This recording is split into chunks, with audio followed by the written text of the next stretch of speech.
Rushmore, the one that we couldn't figure out who was up there. Teddy Roosevelt.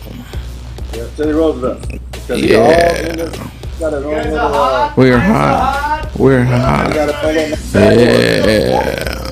Cool, cool, cool. KP, I don't Times like this three mic. tonight. Boom, boom, Who's boom. it?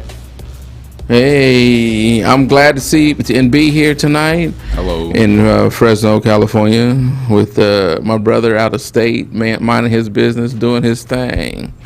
And we have a special guest here tonight with his new top layer. This is my youngest son, Marcus Miller. Hello, hello. Hello, listen to that voice. Say that again. Hello. What's up, Marcus? Hey, Little Barry? hey. Yeah. So he's he's a senior at Edison High, and we're gonna have a perspective from a younger person tonight. Two old crows and one new one. Okie dokie. How you doing out there, Darren? I'm good. I'm good. It's getting dark out here. I just witnessed a Black Lives Matter rally on the corner of Main and 6th Street in Rapid City, South Dakota. Were you the only black life that was out there? Well, it was all white folks. About a dozen white folks out there hollering, what do we want? Justice. When do we want it? Now. They didn't it's tell you all to over take the off place. running? No. I was watching. Oh, that's what I'm talking about. That's good. That's good. That's it. You see any deer or any buffalo? Don't get too I close. did. Saw buffalo yesterday in Yellowstone. Those of you who have never been to Yellowstone, you got to go. It's interesting. Yellowstone is like a big cake that's been pushed up out of the earth. You know why it's Elevated. being pushed up out the earth, right? Probably all that thermal, because everything in there on the west side of it is all western. Well, kind of through the middle of it, from the west to the east, in the middle is all thermal activity. Got all kinds of these hot spots and different things. A lot of ponds, a lot of lakes. It was interesting. Yeah, it's a volcano, and it's rising every year. On the Wyoming side, and you driving along the side of it for about, came out in Cody, Wyoming. It was probably about an hour and a half at least drive into Montana. The whole time you're going along there, you're looking at it looked like I don't know how to describe it, like an elevated table, I guess. Because they said the average elevation in Yellowstone is at 8,000 feet, and we were at probably about 5,000 feet below it, driving along the side of it. So it was interesting. Yeah, it's one of them natural sights, man. Cool, cool. Yep, there's 4 entrances, so we went in through the south, went all the way up to the north, spent the night in Montana, came back down, and went across, exited through the east into Wyoming, and then made a big old huge loop. Cool. But it's cool. I'm glad I came. I'll be able to mark 4 more states off as of tomorrow because I'm going to go through Nebraska. So on this trip, I'll be able to mark off Montana, North Dakota, South Dakota, and Nebraska. Great. That's what I'm talking about. So on your way up there, you listen to any books or catch any? No. I listen to my progressive radio. I listen to a couple different things. I've been listening to international radio to get their perspective. International on from us. where? CNN and the BBC. Yeah, they think we're absolute idiots, dude. Well, can you blame them? They see the United States of America and us as absolute idiots. So, Shout out to Lisa Foster and Mona Bush and Andrew Coggins. If you are on, share so that we can pick up some viewers and some people and get a bigger, wider audience. And tonight, by the way, those of you who are on, you will not be able to follow through my Facebook page. I don't know how to do it off my phone. So you have to follow through Gerald's tonight. So Gerald, you may want to post that also. Okay. Hey, so anyway, while you're doing that, let me do my thing. Get your census 9 done. questions. Get your census done. 2020census.org. Make sure that you're going in, registering everybody in your households. Real quick process, less than 5 minutes to be able to do that. And remember, the census is done by address, not by people.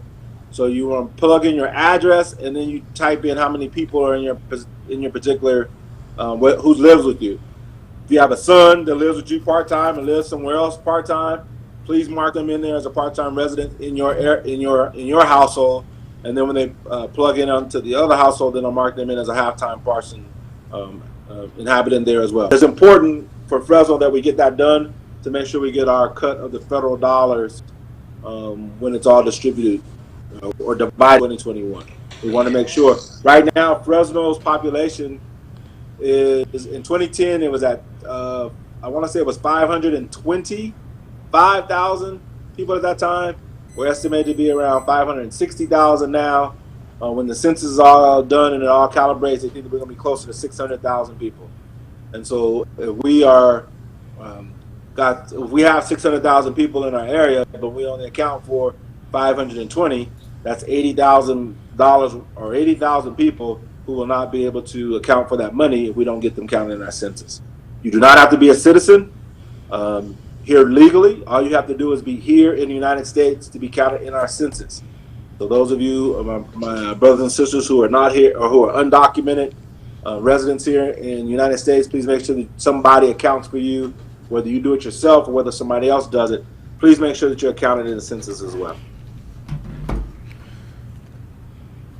Okay.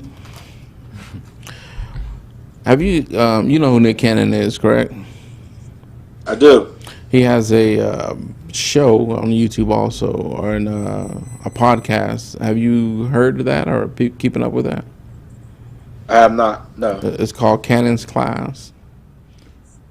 What is he talking about? He's talking about the same thing we're talking about, African American issues from his point of view, and he's had Joy DeGruy on there this last show. Okay. I listened to it last night. Very, very interesting. I advise everybody to go.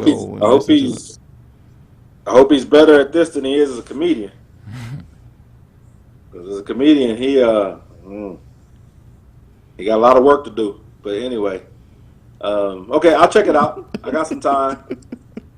Or driving for 30 hours, I got about 20 hours to get back, so I got some time to be able to find it and listen to a little bit of it. And I've been also listening to White Fragility by Robin DeGruy. Have you heard of that? I have heard of that. That's one of the books that was discussed. I actually talked about today. I have to pull up. I did listen to a lady today, and she mentioned that book. Yeah, chapter 2 will explain to you racism and why. And she's a white lady and a Caucasian lady, and she explains. What's her name?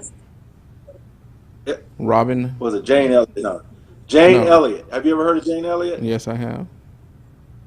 Okay, I had seen her before, but I never listened to her till today, and she mentioned that book. Okay, yeah.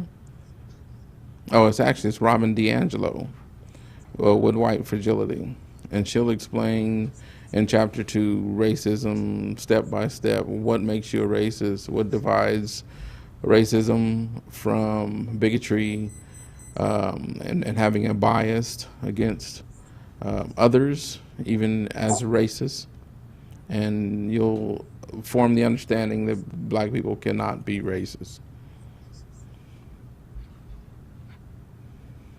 Yeah. Today, the conversation with Miss Elliott was real interesting also.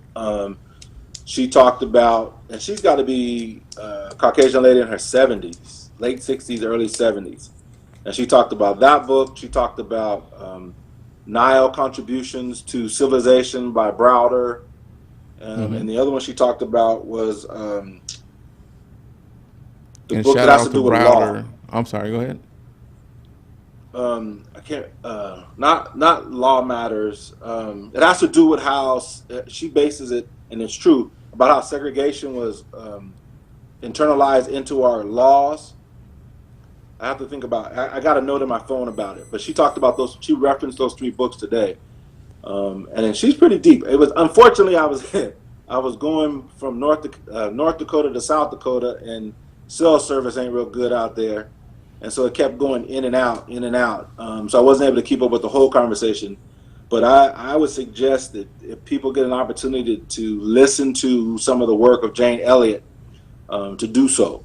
Caucasian lady, like I said, in her late 60s, early 70s, who will tell you straight right off that all of us, there's first of all, her first premise is there was one race, that is the human race. There is no race is not dictated by our color or our ethnicity or our origin, whatever continent we come from. There was one race, that is the human race. So that's a misnomer that you and I have talked about before. But the other thing she talked about is that all races come from the Nile River Valley. And that all of us, if you go back and look at your DNA and you do a non-biased job of looking at it, all of our DNA is going to have some roots and some traces back to the African continent. And I thought that was interesting coming out of her mouth, because she said it without apology. And she's been saying that for years. She Yeah, did I'm it. surprised. Go Yeah, I'm ahead. surprised I haven't heard of heard her name before. She just did a about an hour and a half, hour and 15 minutes on Ti's podcast expeditiously. So she talks to him and lays it out. It's pretty interesting. So that's something else you can sign up and listen to for that understanding and her understanding. No, there I agree with her. There's only one race, that's the human race. And there is no white and there is no black. There are only shades in between. The problem is the construct of race, which was put forth by Europeans so that they could exercise your champion. Uh, what do you always say? No My dynamite, no, champion? no, no boom goes the dynamite tonight for me. Yeah, capitalism. Capitalism. Yeah, there's got Uh, to be a top, got to be a bottom. Something's got to be pushed, in order for someone else to win in the society that we live in. yeah, Miss Elliott talked about that a little bit also. She said that race is a construct that was brought up around 600 years ago, 700 years ago, and she said that what happened was is that during that period of time, Christians were being prosecuted or persecuted, and that people couldn't tell Catholics from Christians from you know any other person just because of the color of their skin. They were persecuting people because of religion. And so what happens is because in her estimations, because the color of people's skins, in particular the Muslims at that time, they're and people out of the African continent, they had darker skin. It was easier for them to be identified. But you're absolutely correct. It was a matter of selection, dividing the people and grouping people.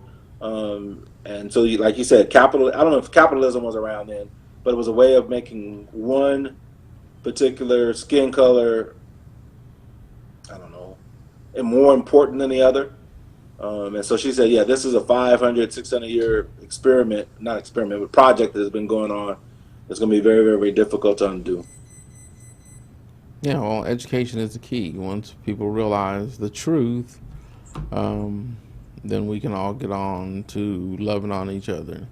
However, the construct is if you're in a cold climate and you got to compete with your family structured for survival, then you're going to take them out. You're going to survive. You're going to do what you need to do to survive. So that's one of the issues with race. The people who are pushing that ideology of survival and capitalism and don't look like you and I, so they don't have a social, or as they're afraid of, a socialist structure where everybody can eat at the table. Only the biggest, the brightest, and the people with the property can eat at the table. If you go back and look at the different cultures in particular African cultures, Native American cultures. It is all about community. It's all about socialization.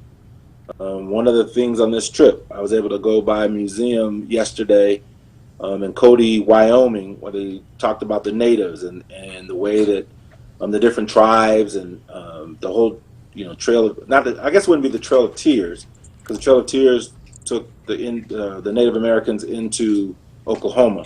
It was the other ones that were coming out of up around Canada and stuff, and how they worshipped, how they worked together, how they harvested crops, how they didn't corral buffalo because they needed meat. What they did is they picked up and they followed the buffalo. Wherever the buffalo migrated to, that's where the Native Americans went also, because they didn't see the buffaloes as being theirs.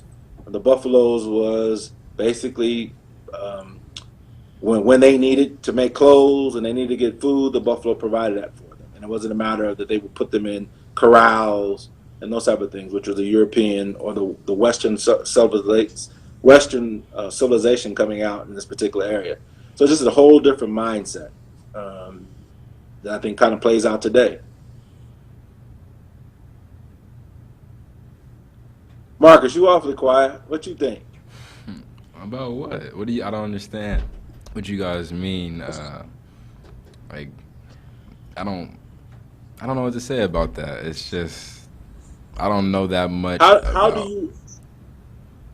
how do you view people of different ethnicities? as human beings. Exactly. Simply as human beings. Like nobody. I don't look at anybody as better than me, but I give everybody an equal plane to express themselves and be themselves. They're also human beings, so I got to treat them as such, pretty much. Okay, let me ask you this question, and let me ask you the question this way: how do you define a cool person? What characteristics would what characteristics would a cool person have if Michael or if Marcus Miller was making this person? Cool. Okay. Somebody who gets along with everybody. Oh, somebody who gets along with everybody and simply carries themselves as a I don't know, like a nice, relaxed person who gets along with everybody, pretty much. Yeah, I don't really. Can you define cool? Like, what you mean by cool? I mean, so when I was your age, when I was 17 years old, a cool person to me was a person who played sports. Okay. It was an athlete. Those are the people that I hung out with. Those are the people who I ran around with. Those are the people. It was my athlete, my friends from Roosevelt High School that I played sports with. When I got into college, it was my fraternity brothers that I hung out with. As I got now, it's some of the cool people that I hang out with are the political people that I deal with. My generation saw cool people way differently than I think than your generation does. And so just asking, you didn't even put people into, you didn't classify people by what they did or what they were doing. You classified people by their personalities. So whether they're an athlete, whether they sung in the choir, whether they were a nerd, whether they're part of LGBT, whether they're black, white, green. You, as a 17-year-old, I see that you define coolness a little bit differently than I would have at 17. Well, I mean, I'm an athlete personally, so a lot of my friends are athletes, and I hang out with a lot of athletes. So, but I'm also surrounded by people who would be considered like nerds because I like to broaden my horizon in the classroom. So I have different friend groups, but I'm not gonna call the athletes more of a cool person than the nerd that gets along with me. I classify them all as the same level of cool, I guess you could call it. Yeah. So how do you define the opposite end of the spectrum? A bad person. I would call them an ASS. One of them stinky things. How would you define that type of person? Somebody who just A is person, a bully, or a person that you wouldn't hang out with, an uncool person. a How would you bully, define them? somebody who bullies people into giving them what they want or trying to get over on people because nobody likes a bully, pretty much. So if the person doesn't get along with anybody, you have to take a step back and be like, okay, you're the problem. I can't be around you. Now I'm going to be considered a bully by default because I'm letting it happen, pretty much. So, yeah, pretty much a bully, somebody who doesn't get along with people. And think about this. Mm-hmm. The people that I described to you, the units that I described to you, my athletic friends, my fraternity brothers, the political people I deal with now, there are all elements of bullying that goes into it. So then I wouldn't want to surround myself with who you would call your friends then, pretty much. Because from my experience in Fresno Unified, or even being a 17-year-old teen, bullies don't ever, they're not, nobody likes to bully, pretty much. So I don't want to surround myself with somebody who nobody likes and nobody gets along with, because then I'm stunning my growth and I'm not able to excel in what I want to get done, pretty much. So I it's hear like, you. yeah, okay. So let me define what I mean by bullying in my generation. Okay. What I would define as some of the people who perpetuated bullying would be the captains on athletic teams, would be the starters, would be this, on a varsity team, it would be the seniors, and not the juniors or the sophomores. In my fraternity, it would be the brothers who are already in, bullying and doing, I should say bullying, but having certain aspects of bullying with the pledges or the new members who are coming in. There's all kind of different, community aspects that I grew up with where bullying was part of this maturation process, and it no longer is seen in that way. I can remember when I was playing. This is when I was playing semi-pro football. One of the kickers.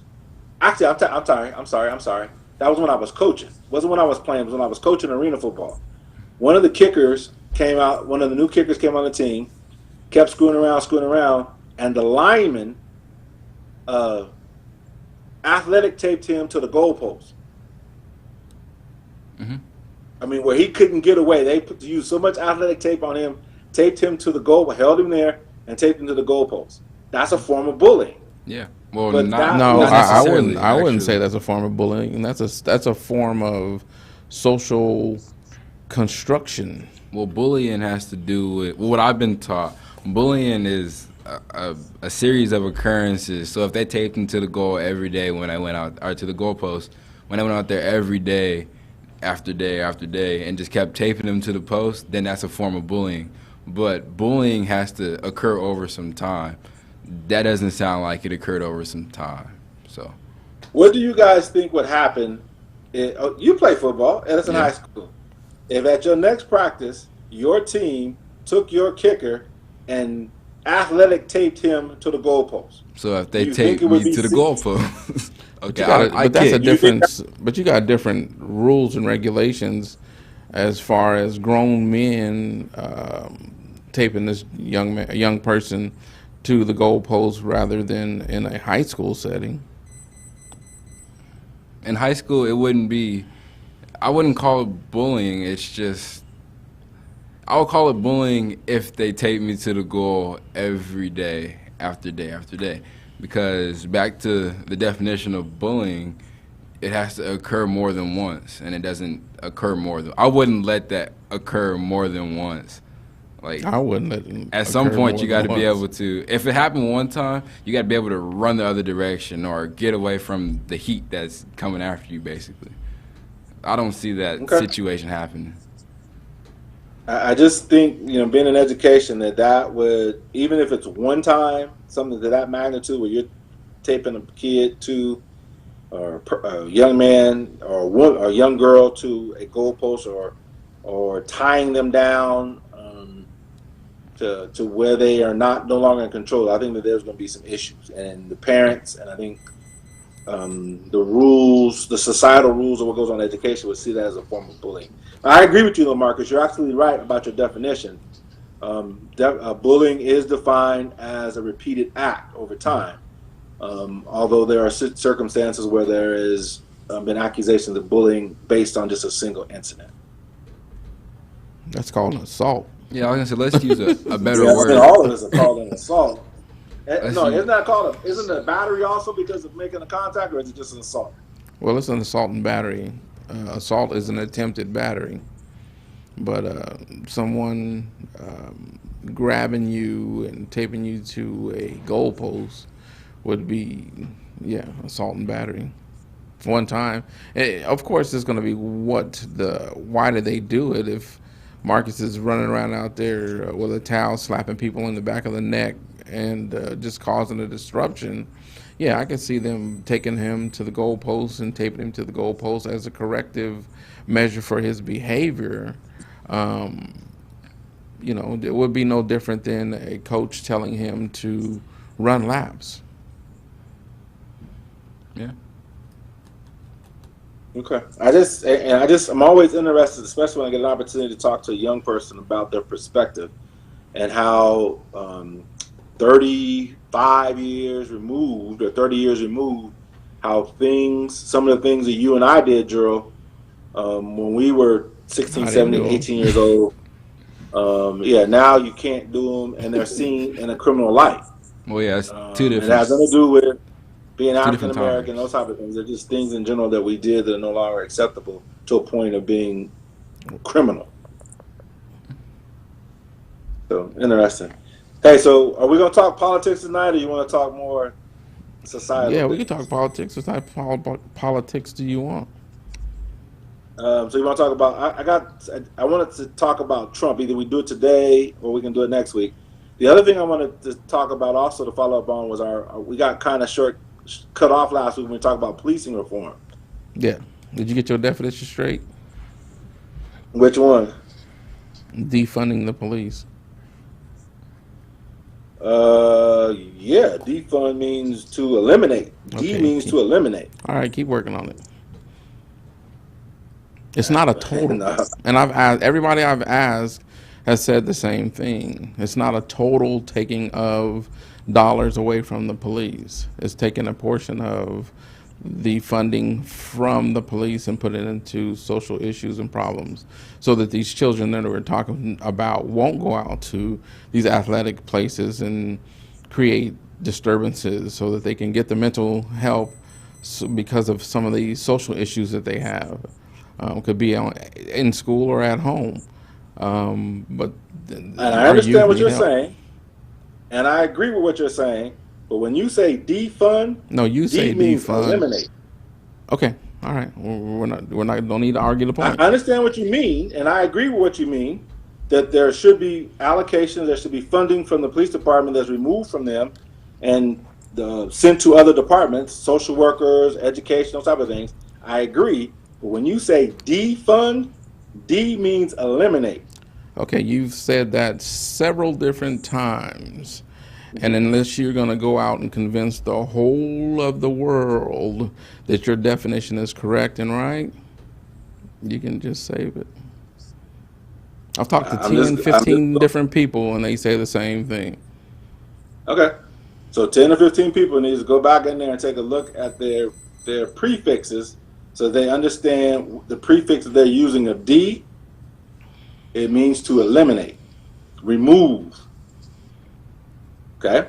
And so I share. I agree, but the terminology is a little cumbersome for me. Marcus, let me ask you. Did you keep up with our discussion last week about the police reform? Kind of. A little bit. Okay, so as a 17-year-old, I know I'm putting you on the spot. I apologize. That's fine. But what are your feelings about the police department and the way that they are serving the community? What's your perspective? In Fresno? Yeah, Fresno in general, whatever you're comfortable answering. Well, given that my dad was a police officer for so long, it's there's some good cops and there's some bad cops. pertaining to which part of the city you're living in or from or daily existing is. I can say for the West Side, going to Edison, they're treated a little bit differently by the police department than rather being towards the Bullard side of town. That's the only way I can describe it right now. But they're treated differently, and you can use, for example, like football games.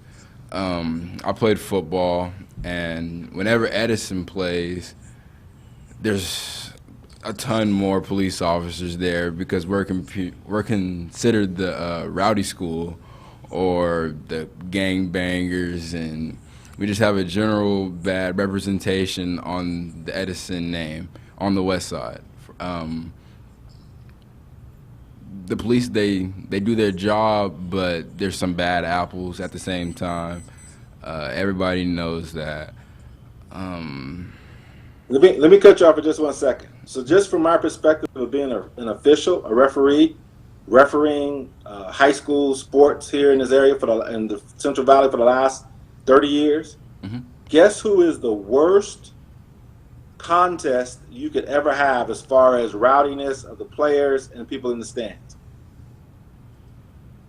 In Fresno, or I don't. In the Central Valley, from Bakersfield, in our section, the central section, from Bakersfield to Chowchilla, what would be the worst matchup you could have historically and then more recently? I'll give you 2 examples. When you say when you say worst, do you mean as in like fights or like just like the conflict on the field? Yeah, the conflict on the field, the bad blood on the field, as well as in the stands with the parents yelling and screaming at each other, yelling and screaming at officials, having to be removed from the stand because of their actions and their activities. Okay. Oh, recently, Edison versus Sanger, or Edison versus Bullard.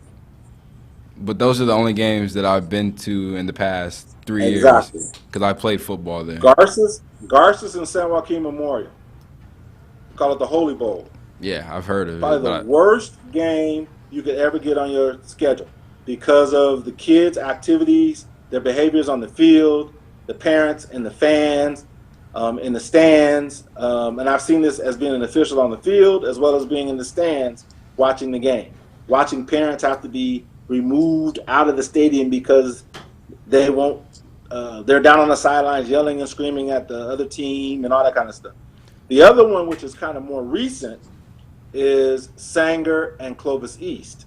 Yeah, I heard about that. They've got a nasty little rivalry that's going on right now also, that it goes beyond just being competitive on the football field. And so when you're saying what your perspective about that the heavy hand of the law is there at the Edison football games, I totally agree with you, but just from a different perspective. There should be more officers and cops at Clovis East and Sanger until they sort out what's going on with them. There should be more cops and a heavy hand of the law at the Garces Memorial football and basketball. Basketball is just as bad. You got in the basketball games, you got racial slurs coming out from against one another, and so it's just interesting having that perspective from seeing it as an official. So the question is, why do you think that is the social construct of this area that Edison would have be more heavily policed than those other 2 that you mentioned? It goes along the lines of everything else that we've been talking about the demonization of Americans and African culture. Did you say everything that's demonization of African, Americans? everything that's black. Did you say demonization of Americans or African Americans? African Americans. Demonization of everything black, everything dark. And it's been going on since when we were kids. This new heavy-handed of policing didn't just start. It's been going on for a long period of time. And 400 years. But I mean, I'm just talking about here locally, from Marcus's perspective. Edison has always gotten, and Roosevelt also, has always had the heavy hand of law enforcement. Roosevelt was one of the first schools to have a police officer on campus. I want to say it was Roosevelt and Fresno High, wasn't it, Drew? Or was it Fresno High? Roosevelt and McLean. We were one of the first two schools to have police officers on campus. And the only reason why they didn't have a police officer on campus at Edison at that time, Edison only had 1,000 kids, 1,200 kids for all 4 grades. That was during the period of time when Edison's enrollment was down. But we at Roosevelt, when we were about 3,000 kids, we had an officer there with us. And I can't remember if it was Fresno High or was McLean was the other campus that had the first police officers on campus. And our officer had a limousine business. I don't know if you remember this, Gerald, but he used to take people back. He used to go back and forth to the prom. I don't remember what his name is. So at Roosevelt, we had a total different perspective and interaction with the police department at the time. We were coaching. Remember, we were we used to help coach the Pig Bowl. The police department was for, I think it was my junior and senior year. It might have been my sophomore and junior year. For 2 years, the Roosevelt High School coaching staff, along with some of us players, coached the police team in the Pig Bowl when they played against the Sheriff's Department. Fresno High coached the Sheriff's Department. So we had a whole different perspective and a whole different relationship with the police department at that time, which does not exist now. Yeah. So just interesting. Just get your 17-year-old perspective. On the whole policing African Americans at that heavy-handedness does not start in the 80s when we were around. It goes back 400 years with the slave catchers, and that's where modern-day police comes out of. Mm-hmm. And so, the slave catchers, right? Yes. I got you. I understand. Yes, sir. So the political thing I was going to ask you about is, I'm assuming you've heard about Trump's niece's book that's coming out. Yes. Okay, and so it's going to be interesting. We really can't really talk about it too much because I haven't really read it. I've heard excerpts. People talk about excerpts from it. I guess the book gets released on Tuesday. But there is a new video that's out remember I brought up, we showed the video a couple weeks ago of the Lincoln Project, which is all conservatives. They got a new one. And I asked KP to pull it up. I think it's a minute long. So if you guys don't mind. KP, you there? I'm good. Go ahead. Here we go. So this is the new Lincoln Project's advertisement. They just started. I think they started yesterday. Biden now leads the president. He's going to be your president. Why do you think you're losing, Donald? Because some people don't love me, maybe. It's because you've got a loyalty problem. Loyalty problem. They're in your campaign. They're in your campaign. Your White House. Your White House. In Congress. In Congress. Even your own family. Your own family. They whisper about you. They whisper about you. They leak, spin, lie. They tell the media they're smart and you're out of control. And you're out of control. That you can't focus. Can't focus. That you're mentally and physically weak. Physically weak. That you hide in your bunker, scared and shaky. Laugh when you can't walk down a ramp or drink water. All of them. They're in your campaign. The ones you know and the ones you don't know. The ones you don't know. Whispering about you. Whispering about you. The ones you don't know. They expect you to lose. They expect you to lose. They want the media to like them and to get one last big payday before you go down. With so many leaks, you probably think it could be anyone. So many leaks. Donald, it could be anyone. It's everyone. It's everyone.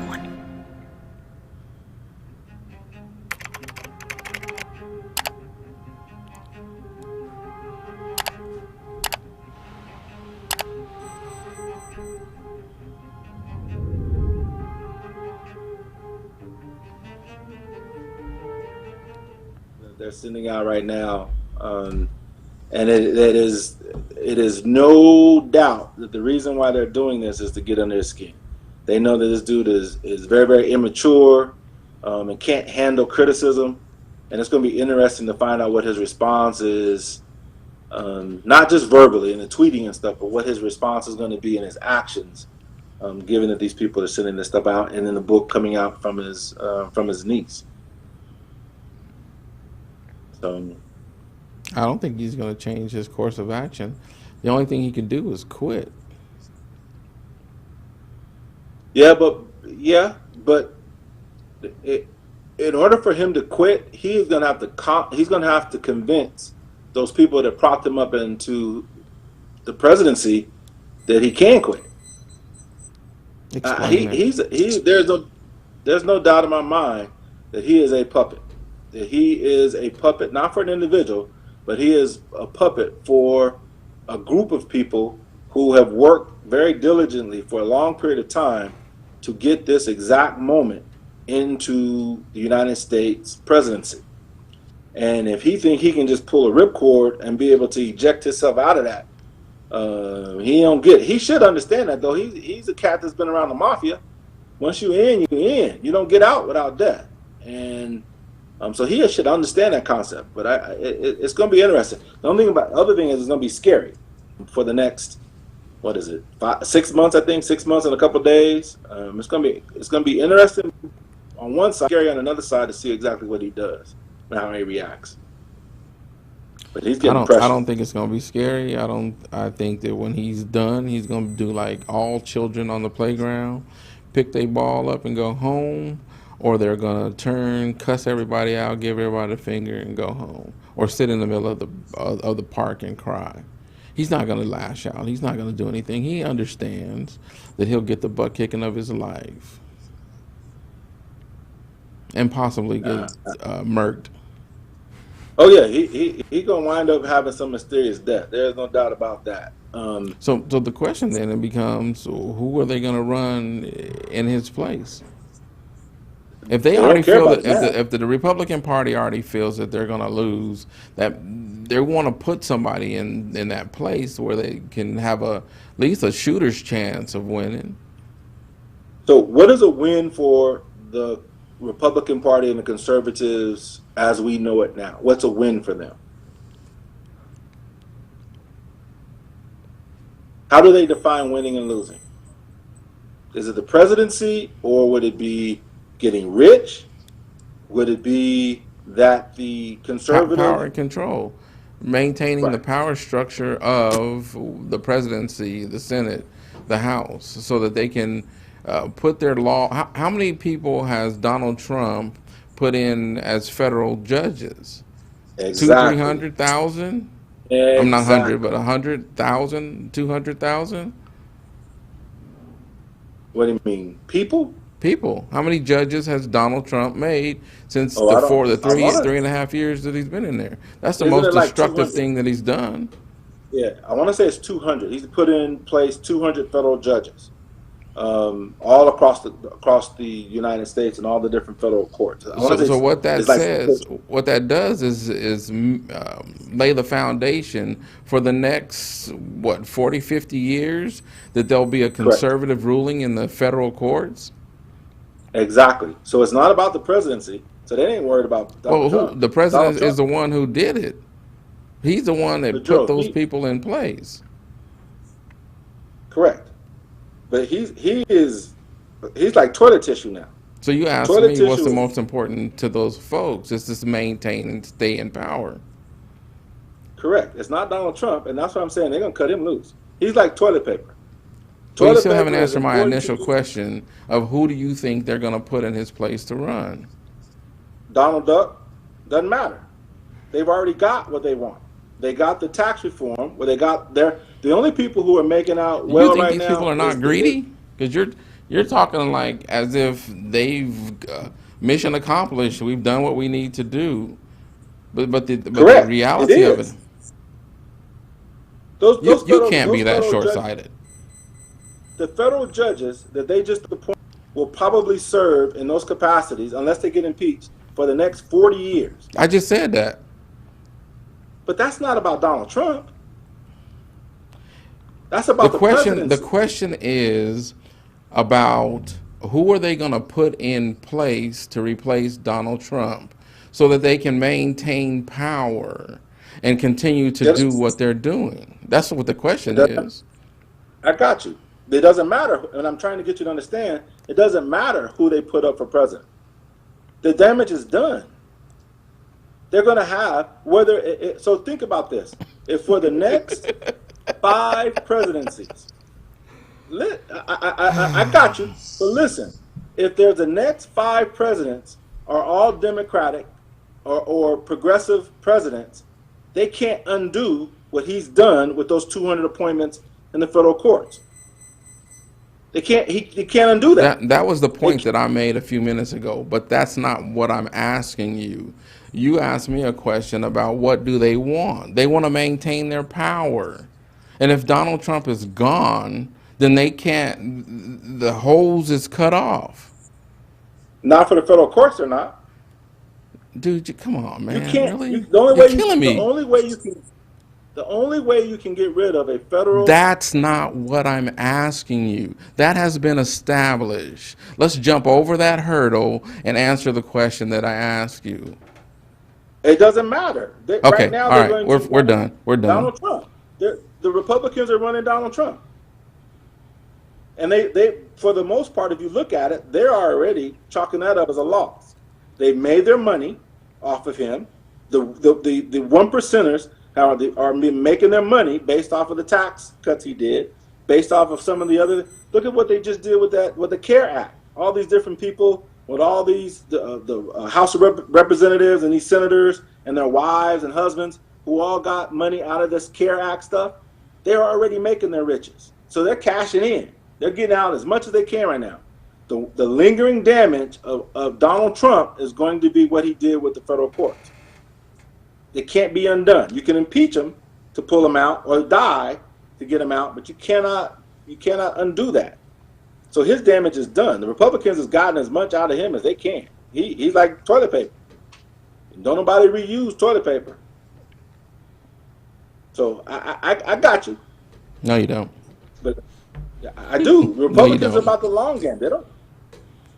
Okay. We just have different perspectives. And I'm learning even more that it's not about today. It's not about this presidency. It's about the long game. And what we should be asking is, who are those people going to run in 2024? 2020 is done.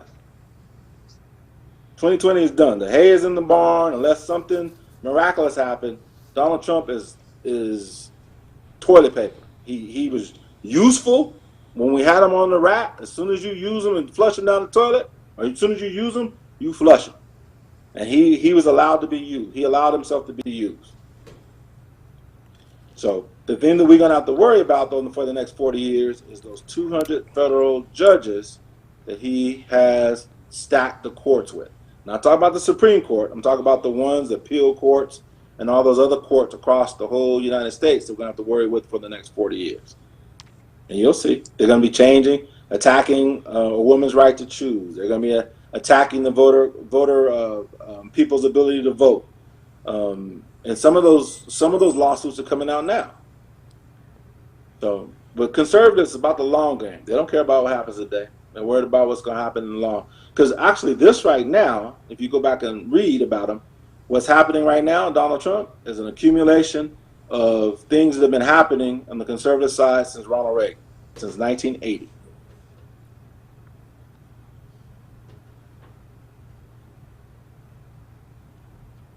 So Okay. it's funny when you get silent like that. That means you ain't agreeing, but that's okay. No, I've expressed it to you. I've already told you that I agree with you about the courts. I'm the person that brought that up in this conversation, and you're nailing that down. I asked you a question, who do you think they're going to run? You answered it and then said Donald Trump, and then you went immediately back to talking about the courts and the damage that he's done in the courts. I think the greater thing, because that's already happened and is established, the courts, I think they're going to be trying to hold on to the Senate. I think the point that your Lincoln Club is putting out ads like this, they're not going to just concede the presidency. They're not. That's not how that mindset functions. So that's what I was asking. They're in a fight for more than just the presidency. You can still win the war losing battles. And that's the mindset that politicians have always taken on. That you can lose a battle, but you don't want that loss in that battle to affect the overall win in the war. And that's the way that the Republicans, the conservative side of this ledger, sees it. If they don't get the presidency, I agree with you. The Senate is something that they really, really, really want to hang on to, but I think they're going to be hard pressed to hang on to the Senate because of all of the damage that the Trump presidency has done to the conservative brand. There are some they're talking about Arizona being in play for the Democrats. They're talking about Florida being in play for the Democrats. They're talking about Georgia, North Carolina, Montana in Senate races. And it's there are places that have never been, or not should say never, but more recently have not been in play for the Democratic Party that are now in play because because of all the damage and carnage that the Trump presidency has done. So it's just interesting. I mean, that's just my perspective on what I hear, what I listen to, what I read about on a regular basis. But it's going to be interesting. And my only thing is, I'm curious to see how how the next 6 months plays out. But I'm also kind of very concerned about Donald Trump and the damage that he really could do, and some of the trajectories that he could set us on, given that he knows that he's in a position to be defeated. Well, I'm not really concerned. I understand why you're concerned, but I'm more concerned about the day-to-day activities of my children circumnavigating the society, my wife, my mom, my dad, you, African Americans circumventing this society with his supporters sliding down that tree and not understanding that their power base is getting ready to come up short. You know, the backlash, the attacks, those types of things in society. I don't care what Donald Trump does. I think the righteous mind will stop his activities. That's what I really believe. But wouldn't you agree, though, that with the things that you just said that you're concerned about with the day-to-day operations and the backlash that we would see on a day-to-day basis is because of Donald Trump and what he's done in his presidency?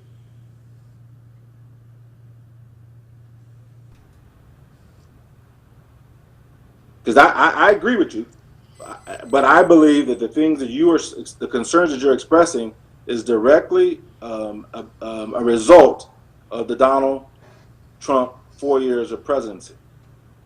Because he's been in a position to okay the bad behavior of the people who don't understand that racism's time is up, and the cat calls and hollers to those folks who are talking about a revolution and those types of things. We don't, every 4 years we vote, and that's your silent revolution.